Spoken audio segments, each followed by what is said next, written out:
kids on now. They don't fall.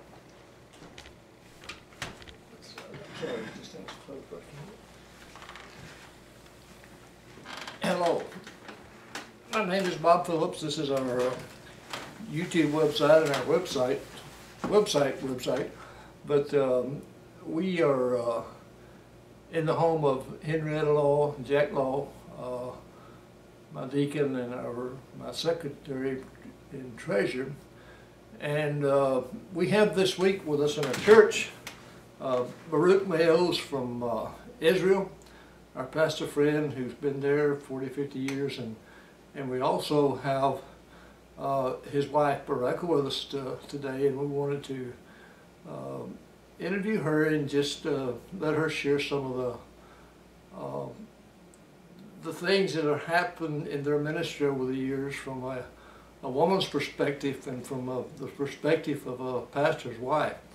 I know a lot of times we hear about pastors, or they seem to always be in the limelight, but you very seldom hear about the ministry of a pastor's wife, and especially one that's in Israel. So we're hoping that as we talk to Ms. Bracha today, that she can be a real inspiration and help to a lot of pastors' wives out there who may be going through some of the same struggles that she's had to go through as a pastor's wife, and some of the joys and some of the victories, and seeing people's lives change, and hopefully that younger women who are just getting married and their husband is a pastor and they don't really know what's ahead of them, I think this would be quite helpful possibly for them too. So I'm just going to ask Ms. Mayos some questions, and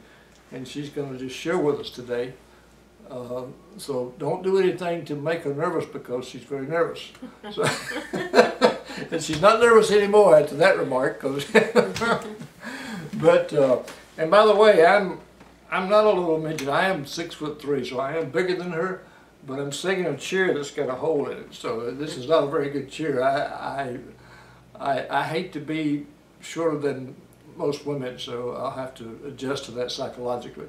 But I just wanted to ask her, first of all, you probably don't know the difference between a pastor's wife in the States and one in Israel so much, because you've always been in Israel. But I just wanted to see if you could just share with us some of the experiences you had, and maybe if we could start here, if it's not all right, tell me. But if we could start maybe when you first married Baruch and first entered into that ministry as being a pastor's wife. Can you remember that far back? Okay, okay, and how that must have been a kind of a, well, I don't know, I've never been a woman, but it may have been a scary or a really foreboding type of experience to start out not knowing exactly what you should do and shouldn't do. So can you just maybe share a little bit of that? Yes, I just can remember that when Baruch and I started dating together, he told me that, you know, if you're gonna get married to me, you will have to do many things. You have to know what I want you to do, what it means to be a pastor's wife. You have to give hospitality to people. You'll have to do this and that, and be involved in people's lives. And if you really agree to this kind of life, you know, then you can get married to me. And of course, I agreed, but little did I know what it really meant. When we got married, very quickly, I began to know what it really meant. I was very much involved in the people's life in the church. And I don't know how it is here, but in our culture,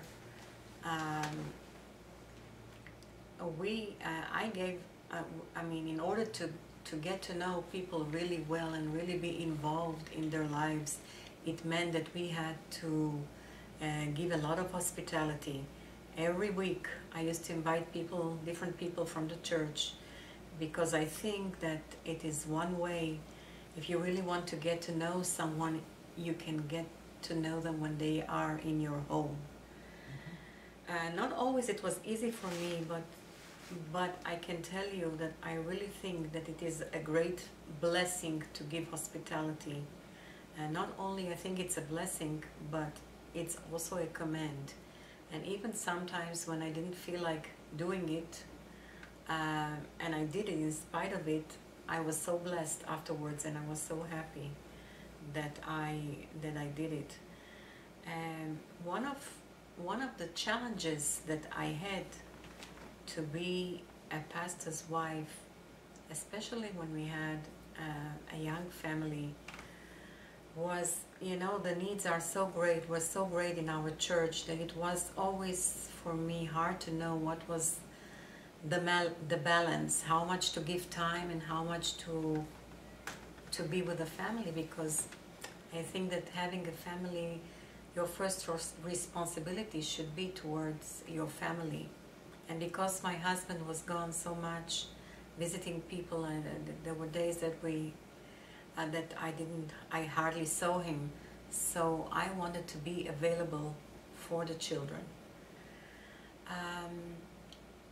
Also, I can tell you that it wasn't always easy, because sometimes we had persecution, and it's not the most pleasant thing, but I wanted especially to protect the children. My daughters coped with it quite well, except for one. I think she had it the most difficult. She didn't like to talk about her faith so much in school. I think it was very hard for her, but on the whole, it really strengthened their faith. My kids, when they grew, when we had the church at that time, they were the only children in the church, so it wasn't easy for them. Yeah. And homeschooling is against the law, and we have no Christian schools, so we had to send them to a public school. So they had friends, of course, naturally in the public school. I couldn't tell them not to have friends, because children need friends. So it wasn't always easy, like they were living like in two worlds, with one foot here and one foot there.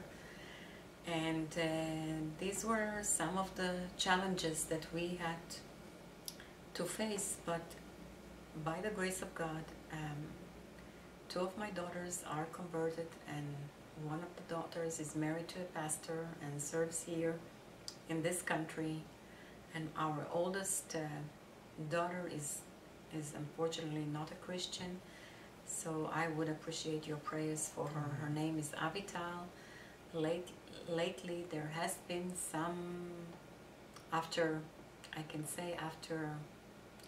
20 years or so, I mean, she did confess Jesus, and she was baptized, and only recently she's living here in the States, and they got to know some wonderful friends that are Christians, and I think through this friendship God has been speaking to her heart. And lately she has been having with my husband conversations about her faith, and also she asked her father to send her Hebrew Bible that she left at home. So we are praying, and I would value your prayers as well, that she will turn back to Him. Yeah, well, we'll certainly be praying for her, and anybody that's listening, please keep Avital in prayer, especially for salvation. I didn't even think about the fact that in Israel you couldn't have homeschooling to make it, because most missionaries we know have homeschooling on the field, and of course you being a pastor in another country is a different situation, but still it's we take for granted sometimes the liberties we have here, and I can understand that. I know there's there's a lot of pastors I've met over the years, and even some recently that are my friends, and they've had bad experiences in the church. We just had a pastor here recently from another country, and he had to leave his church, and his biggest concern, like you said, was not that Baruch ever left, but he was more concerned about protecting the children and the damage it would do to them emotionally and various things. So I know children and wives have to go through.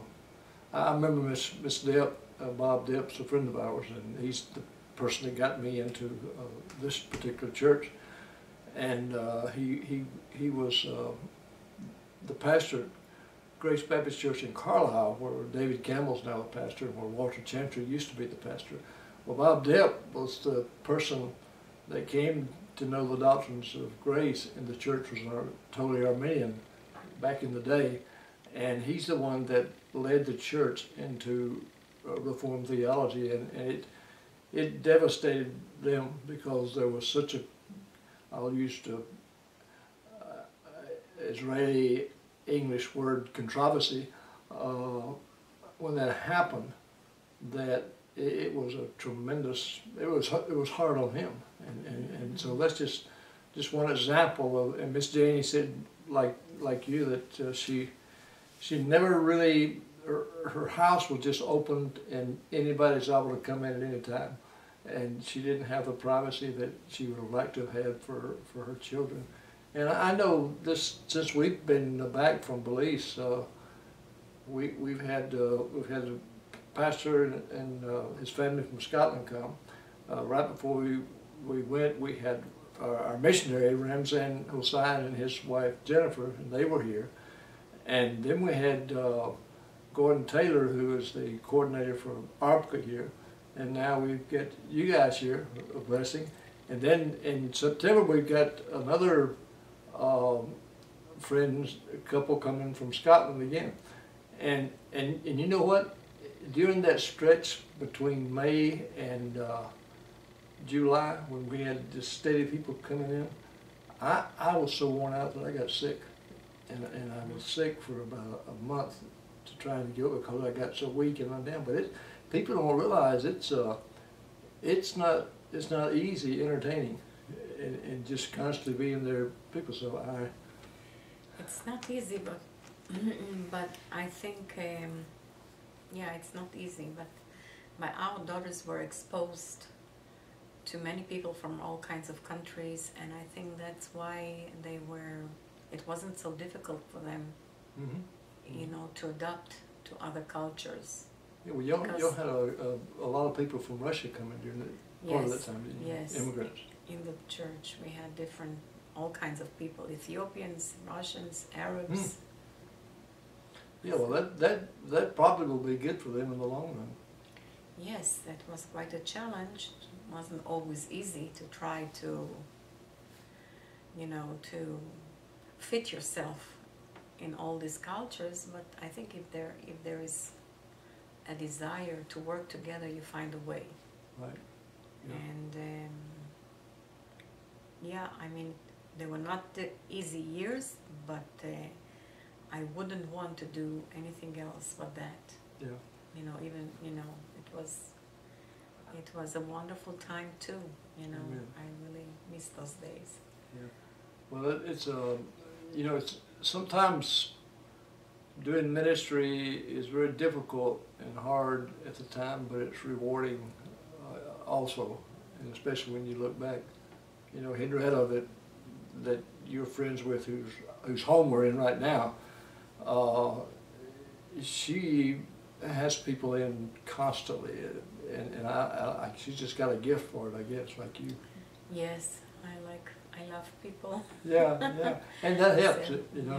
Yes, and even now, you never stop serving. Yeah. You don't have to be a pastor's wife, you know, to do these things. I think, you know, we found ourselves in a little small church which needs a lot of encouragement, and also there is so much to do. People are always in need, And one of the things that I can do is open our home. Yeah. And it just unites people, I think. Our missionary, Ramzan in Trinidad and Tobago, he is on, they're maybe in even maybe a more difficult position because he and Jennifer, before they came to the ministry, they were both he was in business and she was a teacher, and they made pretty good money, so they bought a large house, a 2-story house, and the Lord knew another reason they were going to buy it, because when he went back from seminary to start his church and start his Bible college, they've been using their home for all of that. So their home was not only open to parishioners coming through and coming in, but they're having church there in their home, and Bible college in their home almost on a daily basis. So they have hardly any time for any privacy. So that would be difficult for me with my personality. But, yeah, everybody, we all have our gifts. Yeah. Everybody has his own, gift. Our church also started in our home. For many years, we didn't have a place to meet. They wouldn't give us permission. So we had to, we rented 1 or 2 places, but then the religious people came and made a whole lot of us. Try to convince the people not to rent to us, so people wouldn't rent to us. So we had to meet in the woods for a long time.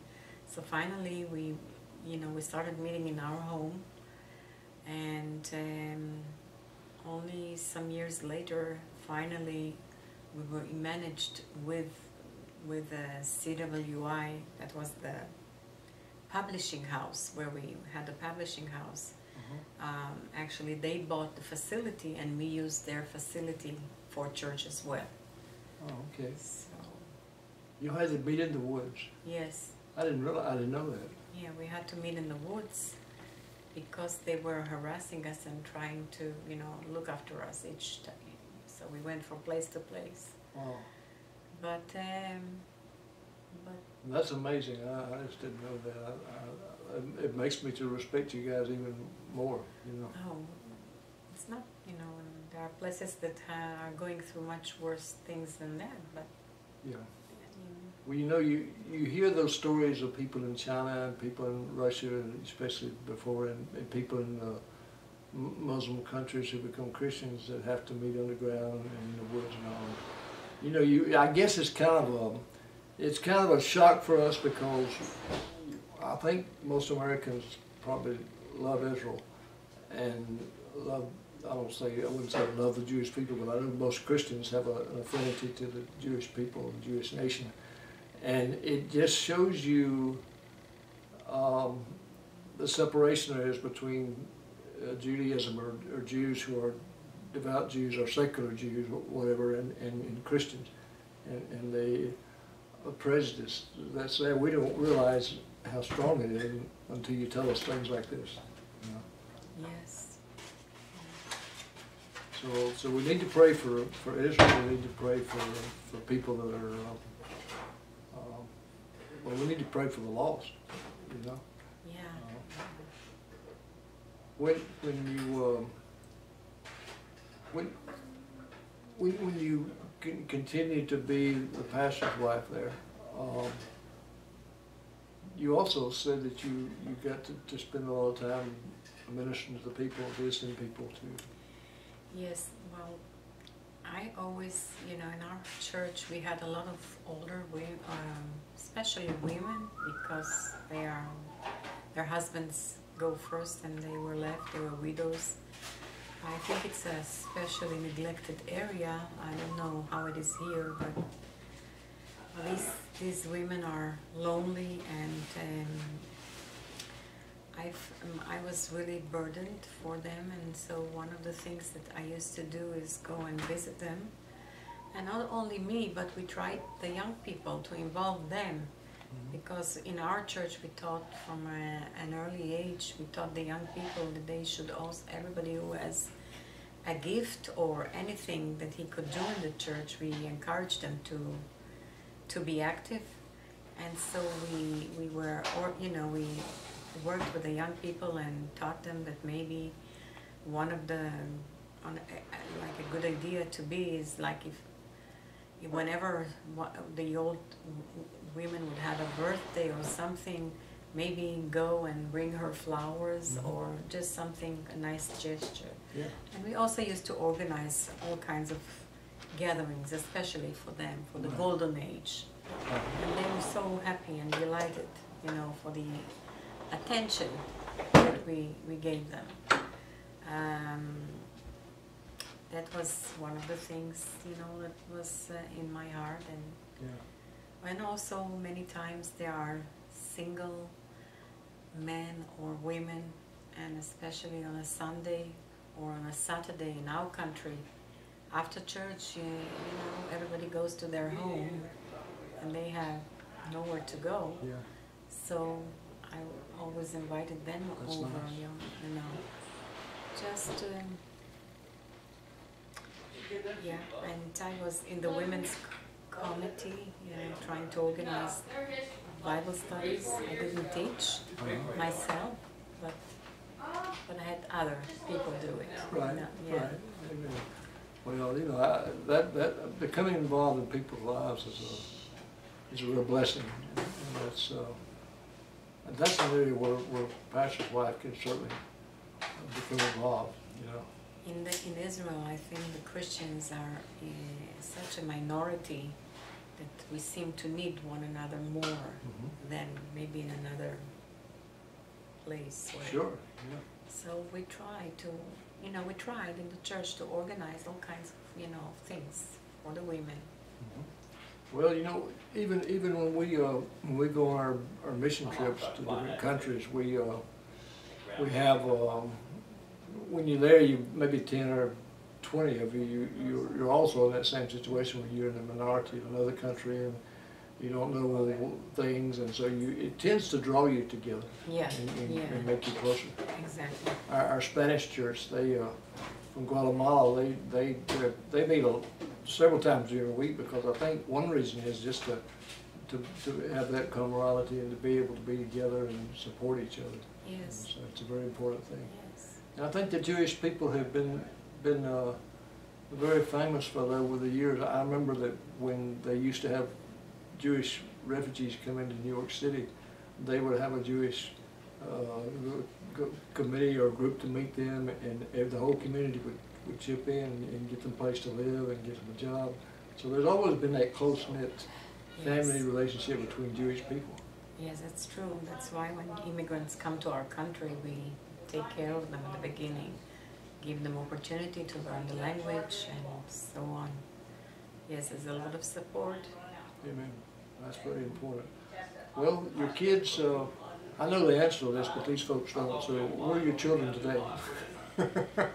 Today, unfortunately, my daughters have all ended up here, living here in the States.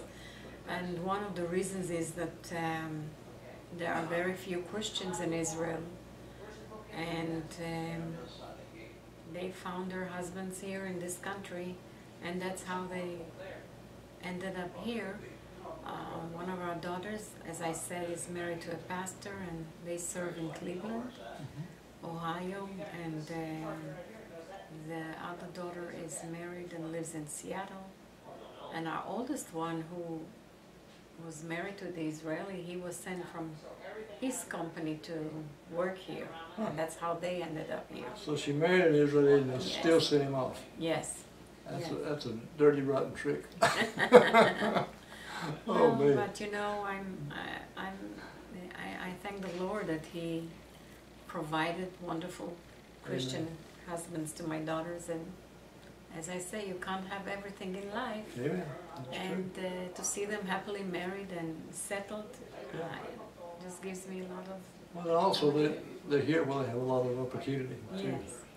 So I thank the Lord for what He did in their lives, and it's still hard though, isn't it, for them to be so far away. It's hard because we're very much family people. We love our kids being close, but we thank the Lord that we can come and see them. Well, you're going to, you've already been to Cleveland, right, this trip? I have been in Cleveland, and I'll be again Okay. at the end of our. And I know you're going to spend quite a bit of time in Seattle. So, That's right. Well, 10 days in Seattle and a few days in California. Was it San Jose? Yes. Yeah, yeah. Well, you thank God you get to see them. Well, at least about every year, don't you? Pretty close. Yes, yes. More than that, I have seen them because. Do they ever get to come to Israel? Yes, they try to come. My oldest daughter comes every year. Okay. And the two others, especially one, the pastor's wife, she can't come every year, but they do try to come. You get to spend some time with them, so Yes. thank God for that. Yes. So. Amen. Amen. Well, I know that it's been a rich life for you being the wife of Brother Baruch. You know, he's a very unique, unusual person. And God's picked him out and chosen him to really be the pastor, to bring, you could almost say to bring, as a second cause, to bring the Reformed true biblical gospel to Israel. And that in itself presents some hardships because you're not only Christians, but you're Calvinistic Christians, and there is some prejudice against us Calvinists. We Calvinists sometimes. We were the first ones to be reformed, and I remember that when Baruch came back from his studies and people heard that he has become a Calvinist, they didn't want to have anything to do with us. So not only was it hard from the Orthodox Jews having persecution, but also the Christians, most of them cut relations with us because of that. So it was a real long process until, Exactly. yes. And being married to Baruch was not an easy task because God has called him. I mean, not only was he a pastor, he did many other things as well. He was a very busy man. He was also the head of a publishing house, and he did many indigenous work in Israel as well. Mm-hmm. So yeah, he was very busy. But I knew that my job was to support him and to be behind him, because I realized that God has called him, and I didn't want to be the one to not let him do these things. I wanted, When you thank the Lord that the Lord chose you and put you with him, because I'm sure the Lord knew exactly who he needed and what he needed to be able to support him. And it would take a strong woman to be stand beside a man who is in a difficult role in life, and especially in spiritual things.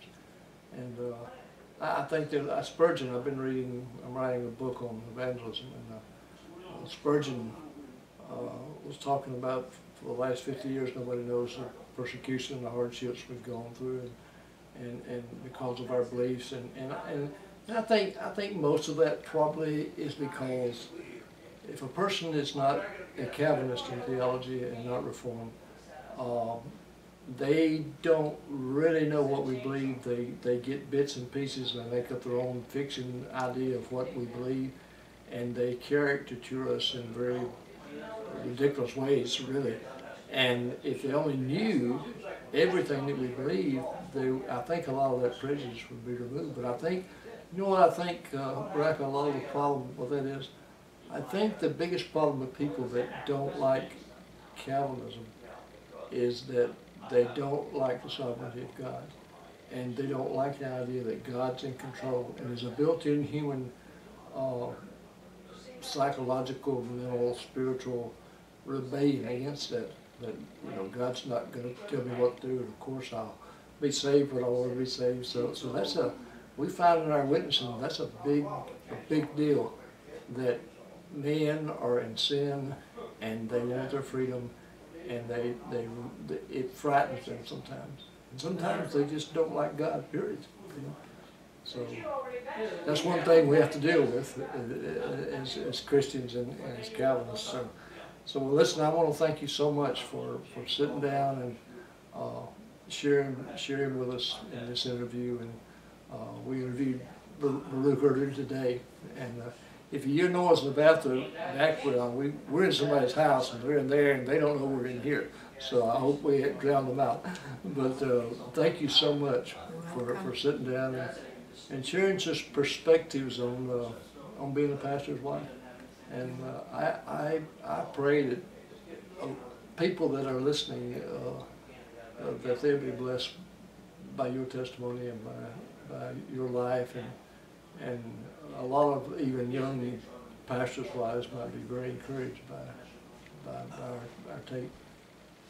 So we pray for you and Baruch, and pray the very best for you, Thank you. the rest of your life. And thank goodness you're our friends and will be our friends for the rest of your life. Yes. So we look forward to that. By the way, we've been invited to come to Israel. Their son-in-law is going to have He's organizing an Israel tour. Yeah, an Israel tour of Israel. And it's going to be in December 2013. So we're going to try to get a group together. If anybody would like to go on that trip with us, then just contact us, let us know, and our address, our email address is worldmission@earthlink.net. And so you can look on our YouTube and our website and contact us. So thank you, Mrs. Mills. You're welcome. Okay. Turn this off.